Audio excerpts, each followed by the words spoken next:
Welcome to the We Are Dads 2 podcast. Dads for Life is a national fathering movement that started in 2009 to inspire, mobilize, and involve fathers to become good influences in their children's lives. For life, numerous studies have found that children do better in all areas of life when they have involved fathers as compared to children with absent fathers. Behind this movement is the Center for Fathering, a non-profit organization whose mission is to empower fathers to strengthen families. It offers programs and workshops to equip fathers in all life stages to become effective dads. In 2016, a group of volunteers of the Center for Fathering came together to focus their efforts on equipping and empowering fathers within the Malay Muslim community in Singapore. It was the birth of Bapa Sempanjang Hayat, or BSH for short. Today we have with us Surafian, a father of 4 and has been a volunteer with BSH for a number of years. Welcome, Surafian, and welcome to Welcome. Dads 2. Hi, Serafian. Welcome. Hi, Hafiz Paksan. Thanks Yeah, for good inviting me morning for to this you. podcast session. No problem. First question, what do you think fatherhood is about?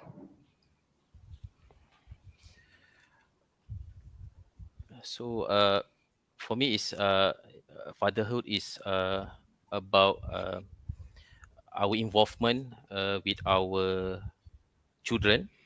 Uh, be responsible and be there when our kid and our children needs us, and we should always be involved with them. Wow, that's a three statement from an engineer. You know, be responsible, be involved, be there. I mean, these are amazing tips.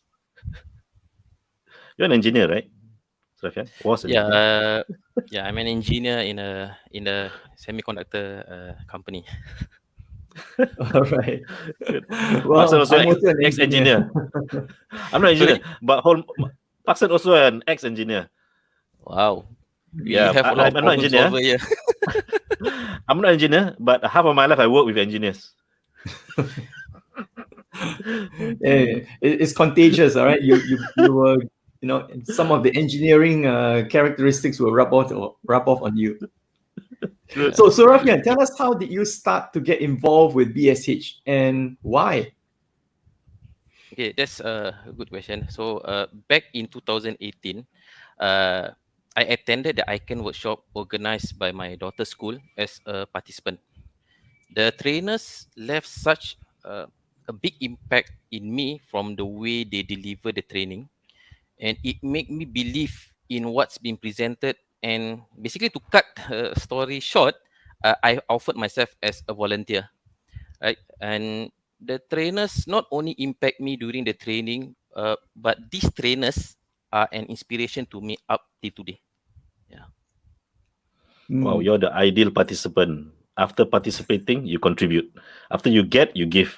All right. I mean, I look forward to looking, for someone like you. yeah, we need of such participants. Actually, more of what been presented and how we believe in it. Yeah. What was one particular thing in that workshop that really, impacted you and maybe can say changed your life or at least your fathering? Okay. Personally, personally, when we become a father, right, there's no book, there's no guidance. Mhm. The day that we have our kid, we feel that, wow, I'm a father, but there's no manual. But we just go with the flow, right? I think this is the best. I think this is the way to go. But during the session, right, when they touch the four pillars, right, the I can to be involved, consistent in what you're doing, uh, be aware of your kids, and there's a portion in terms of nurturing. It suddenly strike me telling that the pillars look simple, it's just four, but there's a lot of things that we can do. And during the session also, there's about a sharing in terms of to reflect within our relationship with our father. So Mm. that helped me to feel that, hey, okay, that was the past, and then moving forward, and how can I better myself in terms of to be there for my kids. Wow. Actually, there is a manual. I wrote a book 1 or 2 years ago. It's called The Modern Day Dad. So there is a manual. The original title I wanted the book to have was Effective Fathering Tips I Wish I Knew 25 years ago when I first became a father. But I only knew it quite recently. So I decided to put all the things I've learned, about how fathers can be effective, and so that other fathers can learn from it. So there is, in a sense, a manual. Yeah, if there is no manual, we usually look up to someone or look at someone for example. Usually our own fathers, our friends, our uncles, and we have to do both. We have to look at both the example, real example, non-example, as well as from books. Because from books you really get structured, well researched ways of doing things right. For example, in fathering. So I've been having involved with Bapa Semanyak Hayat BSH, right? How does actually, other than attending workshops and so on, how does BSH help fathers in the Malay Muslim community? Okay. See, basically, BSH serve as a platform for fathers to equip themselves. So basically, with appropriate fathering skills, tools, and resources, right? So this is an opportunity for us to reach out to the Malay Muslim community fathers out there in terms of the resources and the program, and also the activities that can equip fathers to become basically more involved and also effective.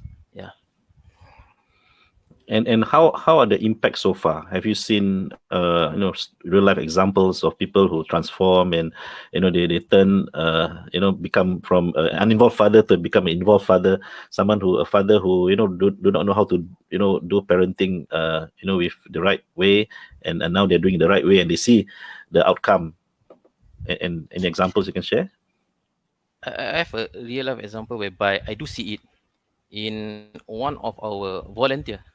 There is a guy, right, that came in and out of prison due to drug for about 6 times. Some of rather Mhm. he attended one of the ICANN sessions, and he believed in it. He want to be a better father. He want to make a change, and he is now a volunteer with us, spreading the words to the rest of the fathers out there. And in fact, he is one of our trainer that when we bring him in during the session that we have with the fathers, the inmates there, uh, he do share his experience and the change that he went through, and it's such a wonderful journey. Yeah, it's amazing that you're approaching both fathers who seems not to have social issues or not incarcerated, and the same time you are also reaching out to those who have those issues or those problems, and it seems that your workshop, are able, or your workshops or your approach, are able to touch many different layers of fathers, or different type of fathers with different backgrounds. So how many, and give a rough number, or how many have attended so far, and how can we encourage more fathers to attend or to be equipped with those fathering skills? Yeah. Okay, I don't have really the exact numbers, but it's been presented. I don't remember it truthfully by heart, right? But we do a lot of how to say classes to how to say to the public, and also not only to the general public out there. We also went in to share this how to say to spread out these words regarding the importance of how to say not to be there, to be involved in the life of our kids. Yeah. Yeah, so I suppose you also have two types, right? One is workshops, classes, and also bonding activities, right? So which one usually get more response? Yeah. Okay, it's a very good questions. uh I think I think more of the activities. I think it's more of people like to do hands-on. People like to be involved. I do notice activities is something that how to say that that's out there like to join. And also it's not like a long duration, and I suppose it's because it's not a stressful stay in a classroom with books notes. So it's more of the activities. I think that's where we do see a good participation rate. And what are some of the examples of these activities? So we do things like a dragon boat with let's say dragon boat. We have our signature soccer event, the jamming with that, right? So these are some of the so-called activities that we do see good participation involvement. Yeah. Yeah, I've seen some of the jamming with that videos on Facebook, for example, and they're very, very interesting. I tell you, if I remember correctly, last year or 2 years ago, when we had our Center for Fathering's gala dinner, no, sorry, charity event, and I think one of the father-child pairs was invited to perform during our charity event. I mean, yeah. So that was how good they were. I mean, to be able to for father and child to sing together. One of them was playing the instrument, and I think that night they were joined by the mother even. Yeah, the mother joined in, and just to be on stage to perform. So it was really, really touching. So well done. So it's really interesting, right? I mean, we have to approach any target group or beneficiary to look at what they are interested in, and music something that a lot of people like, even Yeah. dragon boat, right? Sports, right? But maybe particularly dragon boat, or is it cycling, or is it soccer, or is it just badminton? Okay, I mean, there's a lot of things that can be done, right? And you need a lot of volunteers and a lot of energy and time to do all this. So, do you have enough volunteers, and how their participation are, and how has it been? Okay. So far, thankfully, our volunteers are how to say active. They are looking forward to support us in terms of activities that we run. Basically, because we believe we want to have fathers involved out there. So far, we have good support from the volunteers that we have. Yeah. When you Yeah. say, because the BSH movement, just like That's for Life movement, exists primarily to tell fathers, hey, your child needs you, so you should be more involved, and here are the different ways you can do that. What do you think within the Malay Muslim community itself? What do you think are some of the barriers that prevents fathers from being involved or more involved in their children's lives? BSH actually wants fathers to be more involved in their role as a father, right? So our activities aim to inspire them. Okay, you and I know that in reality, whenever there's workshop, training activities, women make up most of the numbers. Right? Okay. So maybe putting in that is this may be due to the fact that fathers are breadwinner, and sometimes the job that they did not allow them to attend this type of activities or working hours due to irregular hours, tired at work, right? Do physical work, etc. Right? But nonetheless, we at BSH try our best to plan activities that fathers can be involved and close to their heart. Like I mentioned earlier, like jamming with that, right? But having said that, right, taking into consideration, uh, we also have included social media content like our Facebook page and IG to be accessible by fathers anytime and anywhere. So we do try to see opportunities to get the fathers involved. Yeah. Okay, but on their own, I mean, on their own, without these activities, for example, let's suppose that BSH does not exist, and would fathers still be doing things with their kids? Personally, we do notice, right? comparing now and 20 to 30 years back, we do see a lot of involvement that fathers out there spending time with the kids, uh, getting involved in certain things. But it will be nicer if we can spread the words in terms of how they can be involved via, like I mentioned earlier, if they know regarding this ICANN, the pillars, and how the tips of getting to be involved with their kids. Yeah. Okay, thank you. All right, so final question. September is a very auspicious month for BSH because it's the month dedicated to celebrating fathers in the Malay Muslim community.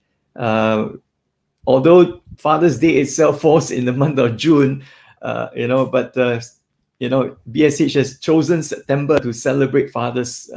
I guess June sometimes coincides with the fasting month, Ramadan, and so in order not for it to have this conflict in scheduling, they've decided to move it to September. So it's a very big month. It's a very big, very auspicious time, and lots of things are going on. And this year in 2021, actually it's just next month, it will be the 4th edition of the Fathering Month. Can you share with us how it all started, and what are some of the things that people can look forward to, in this Fathering Month in September? Okay. As mentioned by you, Pak San, earlier, this year is our 4th year running the activities. So basically to engage in active fathering among the Malay Muslim fathers. Okay. Before COVID, we had carried out activities like, talk about Dragon Boat right earlier, cooking with dad, and other signature event that is jamming with dad, where fathers and children pair up to showcase their musical talents. However, since COVID last year, our activities had to be catered to situation whereby we carry out the activities online, right? So taking into consideration the COVID situation right now, we have lined up a series of online and physical activities. Basically, there will be fatherings or forum through online. And also, we hope when situation gets better, we can carry out the physical activities that we have planned, such as STEAM fair. Interesting, right? Not STEM, it's STEAM. It's a science, technology, engineering, art, and maths. Okay. Trail cycling, dragon boat, and jamming with that. Yeah. So we have planned out. We hope the situation will permit us to have this event running. Yeah. Yeah, actually, this podcast is also part of the Bulan Kebapaan, or the September Fathering Month. So we're gonna have 2 podcasts dedicated, right, for Papa Sepanjang Hayat, or Center for Fathering, to discuss about fathering and the activities and programs that is run by the organizations. So it seems that it's going to be an exciting month, despite COVID measures and so on. And we look forward to, for me, I've signed up for a couple of them, and bringing my daughter along. And she said, okay. Maybe the timing is also good because it's after their continuous assessment and before their semestral assessment end of the year. So good timing, actually. And I think the timing is also, just now you mentioned about, I think I heard from the organizers that it used to be fasting month in June, but fasting month do move earlier usually, and it becomes a separate event. We don't celebrate on Father's Day every year, but it's good to have 2 major events a month for fathers to go to, right? And I think it's good for fathers, good for the movement. Yeah, well done. Well, for those who are interested to know more and wants to join in some of the activities, do look out for Bapa Sepanjang Hayat on Facebook and Instagram, and follow them so that you will not miss any of the activities or events. Well, thank you, Surafian, for joining us and for sharing with us what the BSH has been doing and the impact that it's been creating in the lives of individual fathers in the Malay Muslim community, including yours. We are so happy for you.